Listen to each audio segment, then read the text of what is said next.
आज की इस वीडियो में हम बात करेंगे कि किस तरह प्रधानमंत्री नरेंद्र मोदी इन सभी विपक्षियों की रग रग से वाकिफ है। दोस्तों, हम बात करेंगे कि जो अविश्वास प्रस्ताव ये विपक्षी दल मिलकर लेकर आए हैं केंद्र सरकार के खिलाफ, उसकी घोषणा, उसके बारे में पूर्व अनुमान तो प्रधानमंत्री नरेंद्र मोदी पहले ही लगा चुके थे। यहाँ पर ये जो कांग्रेस और इसके अलावा इनके जो समर्थक विपक्षी दल हैं, कैसे अपनी ईगो को जस्टिफाई कर रहे हैं, इन सभी चीजों के बारे में हम चर्चा करने वाले हैं। ये वीडियो बहुत ज्यादा इंटरेस्टिंग है, इसको अंत तक जरूर देखिएगा। और अगर हमारे चैनल को अभी तक सब्सक्राइब नहीं किया है तो वो भी कर लीजिए। दोस्तों, हमने देखा है कि जिस तरह से मानसून सत्र जब से शुरू हुआ है, ये जो विपक्षी दल है दरअसल ये पागल से हो गए हैं, बौखला से गए हैं। यहाँ पर मानसून सत्र को चलने नहीं दे रहे हैं, लगातार हल्ला मचा रहे हैं, शोर मचा रहे हैं और कोई भी काम नहीं हो पा रहा है। ये लगातार मांग कर रहे हैं कि मणिपुर के मुद्दे पर प्रधानमंत्री आकर बोले।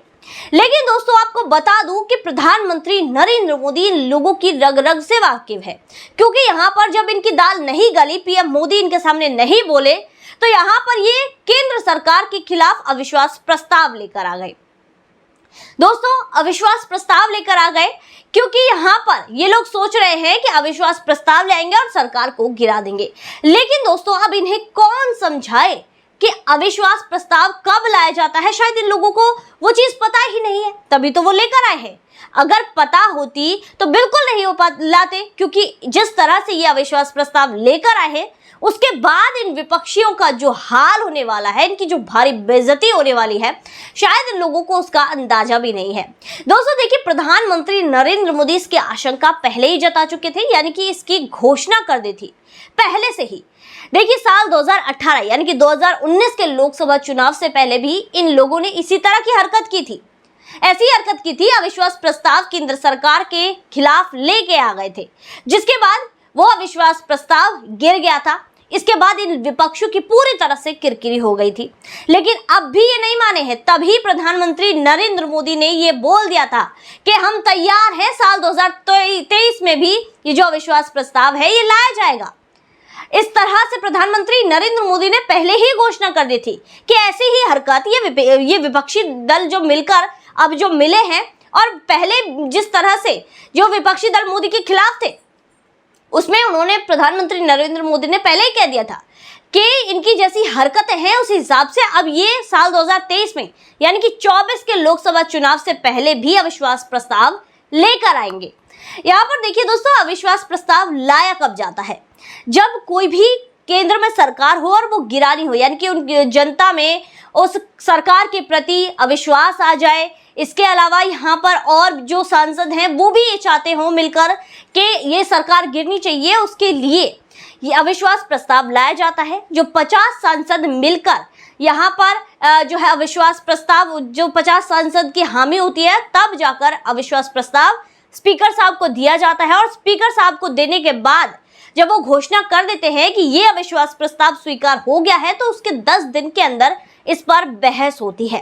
दोनों ही दल यानी कि विपक्षी दल और जो केंद्र में सरकार है, इन सभी को बुलाया जाता है और बारी बारी इनकी बातें सुनी जाती है। विपक्षी दल बताते हैं कि क्यों ये सरकार गिरनी चाहिए, और जो सरकार होती है वो बताती है कि क्यों नहीं गिरनी चाहिए, उनकी क्या उपलब्धियां हैं, किस तरह उन्होंने विकास कार्य किया है, ये सारी चीजें बताते हैं। जिसके बाद बारी आती है वोटिंग की। अब देखिए दोस्तों, यहाँ पर इन विपक्षी दलों को खूब अच्छे से पता होगा कि वोटिंग के आधार पर तो ये पीएम मोदी की जो सरकार है उसको हरा ही नहीं सकते। दरअसल दोस्तों, अगर हम वोटिंग के हिसाब से देखें तो 325 सांसद एनडीए के पास है, जिसमें ये बहुत बड़ा बहुमत है। और वहीं दूसरी तरफ यहाँ पर जो 126 सांसद हैं वो है INDIA के पास। यहाँ पर इस बिना पर ये लोग अविश्वास प्रस्ताव लेकर आ गए कि 325 पर ये जो 126 है ये भारी पड़ जाएंगे। ऐसा बिल्कुल नहीं है दोस्तों, बहुमत देखा जाता है। जैसे कि आम चुनाव होते हैं देश में, वैसे ही ये चुनाव होते हैं, इसमें भी बहुमत देखा जाता है कि कितने सांसद किसकी तरफ है, उसके बाद ही ये फैसला होता है। अगर केंद्र सरकार के खिलाफ ज्यादा सांसद वोट करते हैं तो सरकार गिर जाती है, और उनके समर्थन में वोट करते हैं ज्यादा सांसद तो वो सरकार रहती है।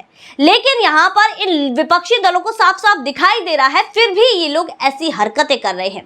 देखिए दोस्तों, यहाँ पर जिस तरह की ये हरकत कर रहे हैं उससे तो यही पता चलता है कि ये जो दिमागी दिवालियापन होता है उसके शिकार हो चुके हैं। अब देखिए यहाँ पर जिस तरह से ये लोग झूठ बोलते हैं उसके बाद हम सभी जानते हैं। और देखिए अब तो ये कहावत सिद्ध भी हो गई है। आपने गाना सुना होगा, झूठ बोले कौवा काटे।